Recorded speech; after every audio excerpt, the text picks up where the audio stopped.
everyone. Welcome to Pit Stops To Podium, the RevPartners podcast, where we talk to execs who've competed and won, taking their companies from high growth to high scale. My name is Brendan Tollison. I serve as the co-founder and CEO of RevPartners, and I'm delighted to have with me today Sandy Robinson for this episode of Pit Stops To Podium. Welcome, Sandy. Thank you, Brendan. Really appreciate having me on the show. I'm excited to chat with your audience. Well, we're excited to have you. As a fellow RevOps person, it's always fun to have somebody in that space to speak to our audience. So this is a fun episode for us. And so for those who may not know who Sandy is, Sandy serves as the SVP of RevOps at Patra Corporation. And Sandy, what I'd love to do is give you the opportunity to share a little bit more about Patra and ultimately how you got to that seat, because I think it gives our audience a good perspective on, how you view the world and what you've been able to see and speak into the topic we'll get into later today.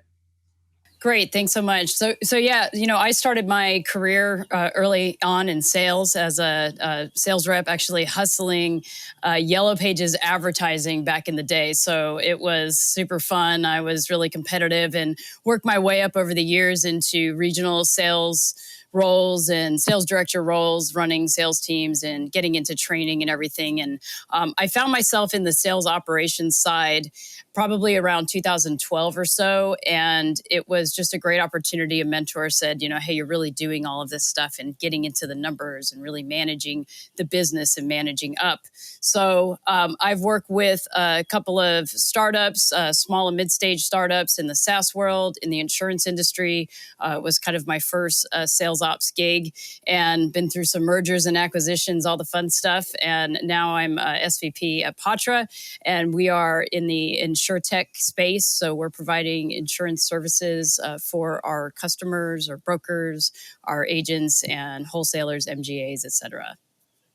That's great. I love the background, because I think what it allows, at least it's good for me to hear it, is, oftentimes when people think about operations people, it's more data analyst and come from a sales ops background, but you're providing visibility and really elevating the profession to say, really, I understand, I've been in your seat and I understand what you want, what you need, what's important, because that ultimately dictates how I think through building a RevOps group to support you. So it's fun to hear the background there.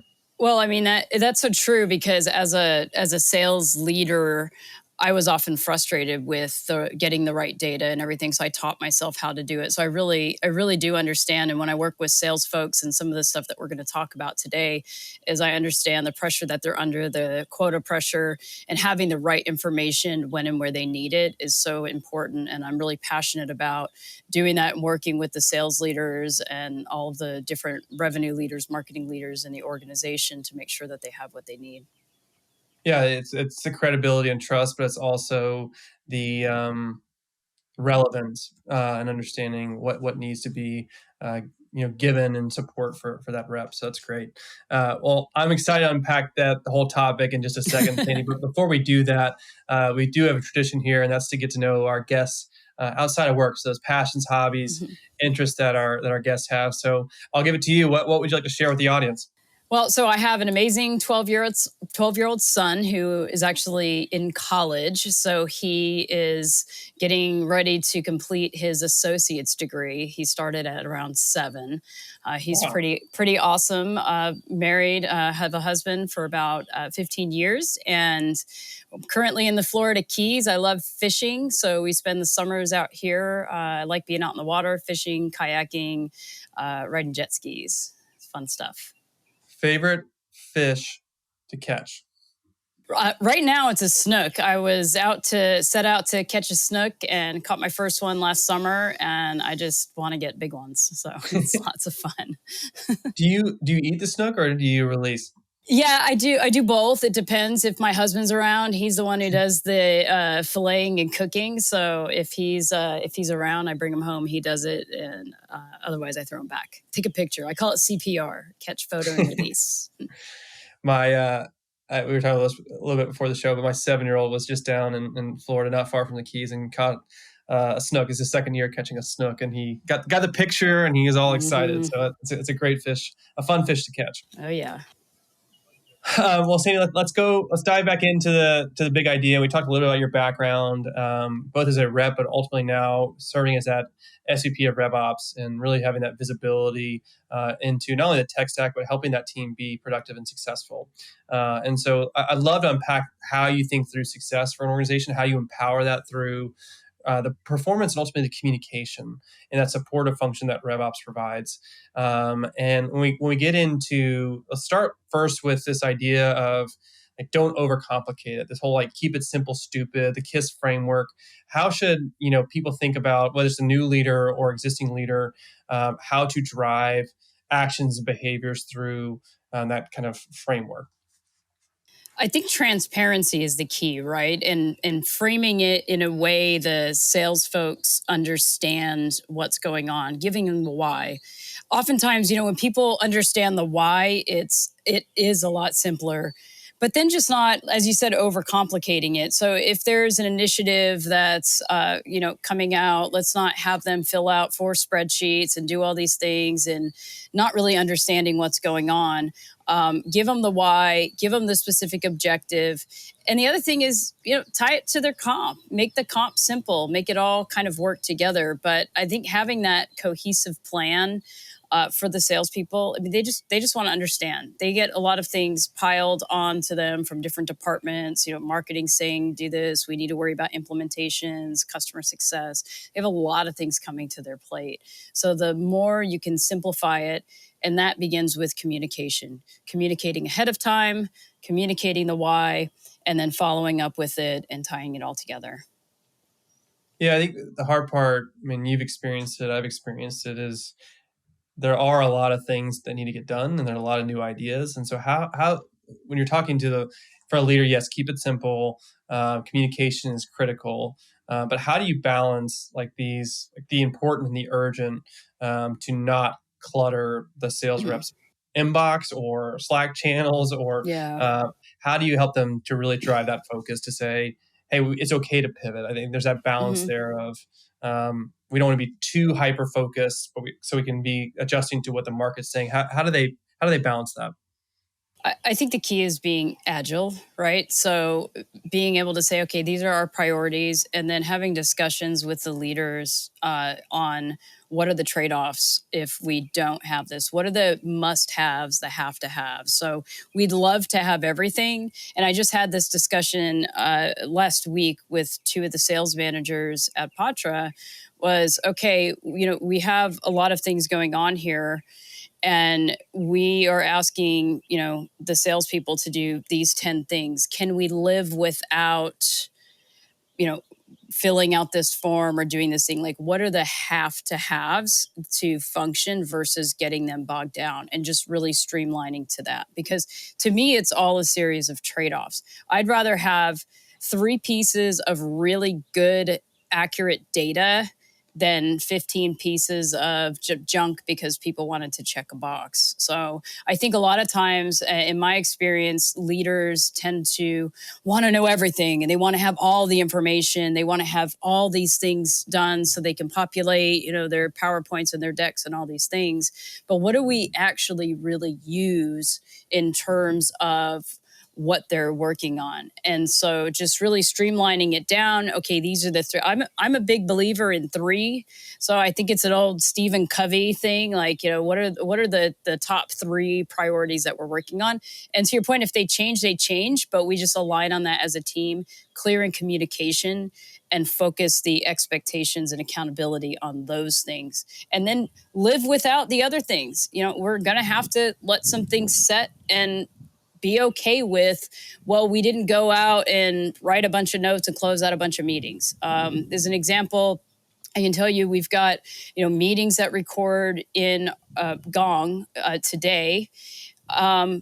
I don't really have a need to go back in and check a box to close out a meeting after, because I can already see it's there. I can report on it. So I don't really need that. I mean, it might be nice to have, but that would be an example of a trade-off that's going to help them narrow in and focus on the really important things that you want them to do.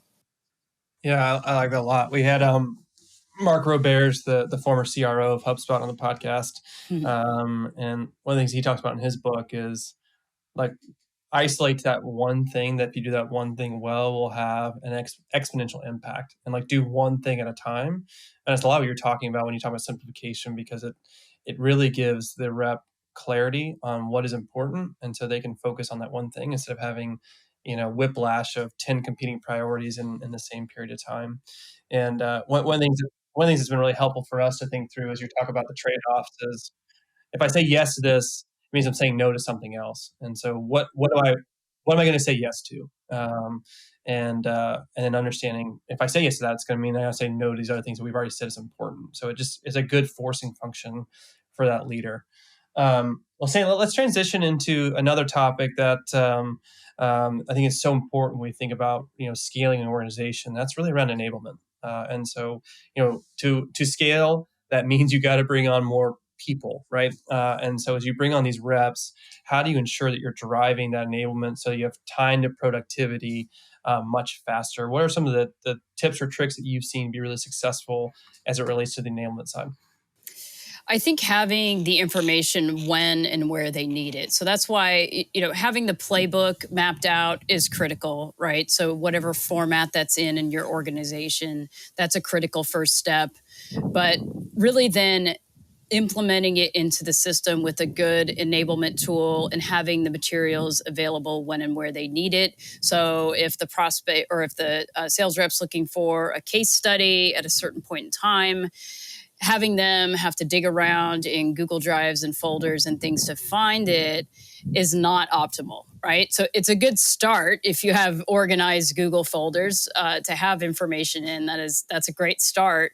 But then how do you really optimize that with the CRM and really getting it to the right point, to the point where it's presenting itself? And I can provide you the source. I don't have it right here in my notes now, but 65% of reps say they can't find what they need to send to prospects when they need it, right? So when they are sitting there on a call doing the things they're doing and they're scrambling trying to find something, then they can't find it. And to me, I take that to heart, right? So to the best of our ability, building out the playbook, but then enabling the tool for them to have it surface to them to make it simpler, easier, and trackable. Yeah, I think, look, this is one of those, this is always an interesting debate, because I think, from take marketing or sales enablement, they spend a ton of time creating these great assets, and they look really pretty and they have really good information. But if the rep doesn't know when to use it or where to find it's meaningless, unfortunately. And so how do you ensure that just-in-time learning in the place in which they are like living inside their CRM, to your point, they need to have access to that. There's some great tools out there that provide that, but that's like a huge gap that I'm seeing in the marketplace, because oftentimes, to your point, it's in Google Drive or it's in your OneDrive if you're on Microsoft Team, and folks just don't know where it is. And especially in a distributed context that we now live in with COVID, that becomes even more important, because you don't have that ability to talk to somebody about where to find it. You're kind of in your own little island. And so I think that 65% is probably going to get even higher as a result of the world now we live in. Well, what's interesting is there's a Forbes study that basically says salespeople are only spending around 36% of their time selling. So the rest of their time is spent in technology, but surprisingly, only 17% of that time is spent in the CRM. So that just tells you they're searching around, trying to find things, fill out spreadsheets, find a document, go into different tools that aren't truly working together with their CRM, because they should be spending most of their time when they're not selling in the CRM, in my opinion, because they should be able to find everything there. So if they're working on a deal or an opportunity, they're right in it, they're seeing what they need, and they have it presented to them. So, I mean, that's a utopia. That's an ideal world. It's easier to do if you're, a startup and you're starting from scratch versus kind of going back. But, it's definitely something to strive for, and having clear communication and ways to be able to do that, and setting it up to be easy, because you can buy all the tools in the world. But if you don't set them up well, it doesn't really matter. It just becomes a nuisance to people, because they have to log into another thing and they get another tool, they get another training. I just spoke at a conference last week, and I asked the group to talk to folks at their tables and find out, how many tools do you have when we talk about technology, revenue technology, sales, marketing, tech stack. And, most people were in the like around 10 tools range, but a couple companies were, in the 20, 25, 30 range of tools. So, I mean, that's a lot. And so how do they really work together? And is a rep really able to optimize it and find, going back to that 65%, they're probably not finding what they need. Yeah, it gets back to if we're telling our reps the CRM is a source of truth and they need to live in that system, and we need to Mm-hmm. create a tech stack that allows them to actually be able to experience that. And which I think is a good segue, as you were just describing, of this tools proliferation. With you mentioned the audience having 20 plus tools.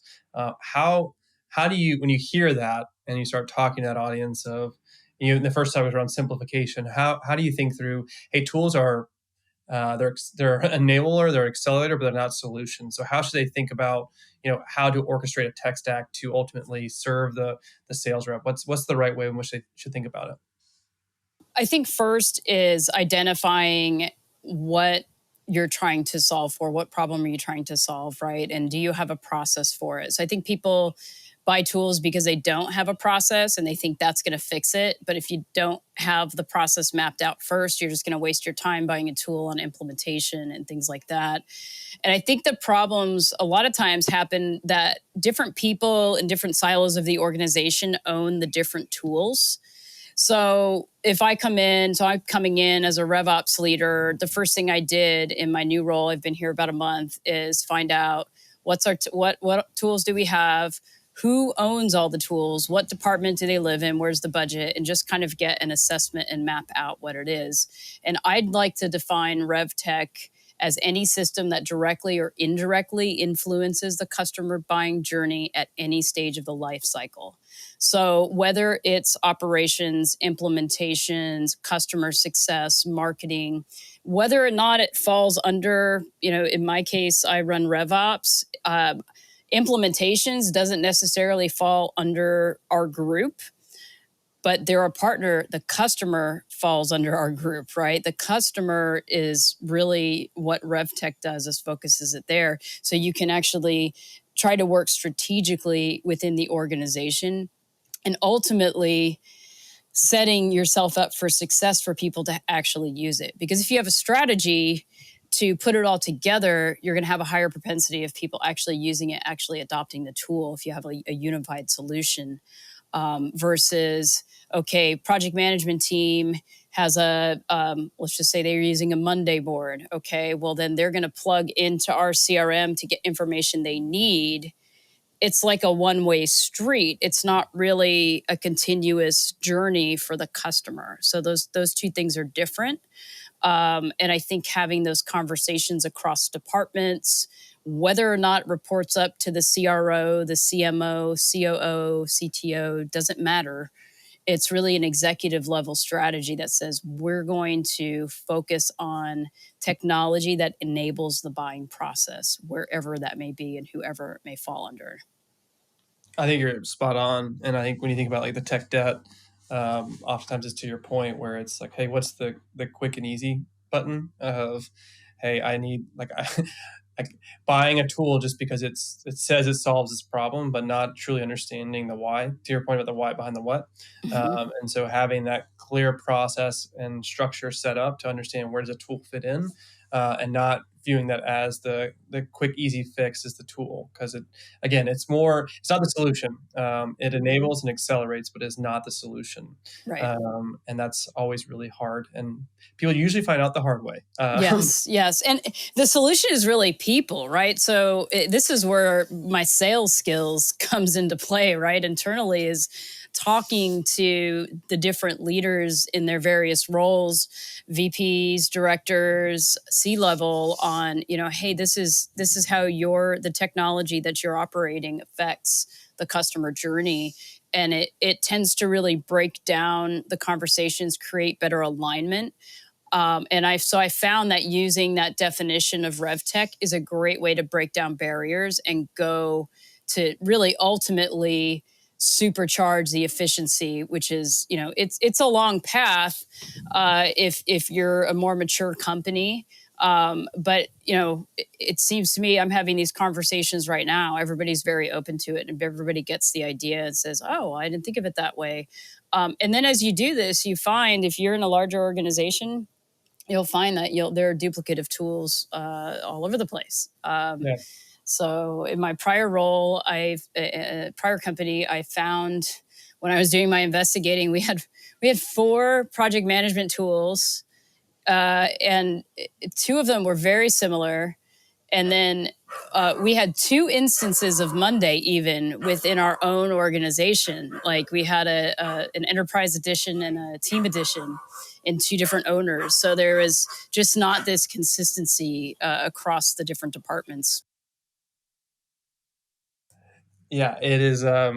We talk to, oftentimes we do sessions for VCs and PEs, and oftentimes, to your point, it's a 20 plus tools, and we talked about how you can actually really consolidate. The Monday example where you have 2 plus instances, it's like those 20, I can guarantee you can reduce into 5. And one of the first things we talk about is thou shall not use, like we do, like you think like 10 commandments, we kind of do the thou shall, and it's like that thou shall not use spreadsheets. And it's just amazing. You see their faces of like, what do you mean? And, but like we use HubSpot a lot. You can see it in my background, but like HubSpot actually does so much more than people realize, and it can consolidate all that, to your point, to solve for the customer journey. And so it's a fun conversation to have, and I really appreciate your perspective on this topic. Well, Sandy, if our audience was to take a next step, what's the best way in which they can engage with you? Is it through LinkedIn or is it through another channel? Yeah, LinkedIn. I'm pretty active on LinkedIn and with the Revenue Operations Alliance. Those are 2 great ways to connect with me. And I love connecting with people and talking about revenue operations and all things clean and messy when it comes to RevOps, for sure. So it's a lot of fun.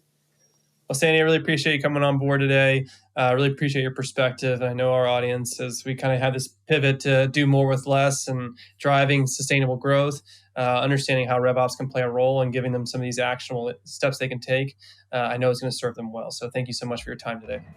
Awesome. Thank you for having me.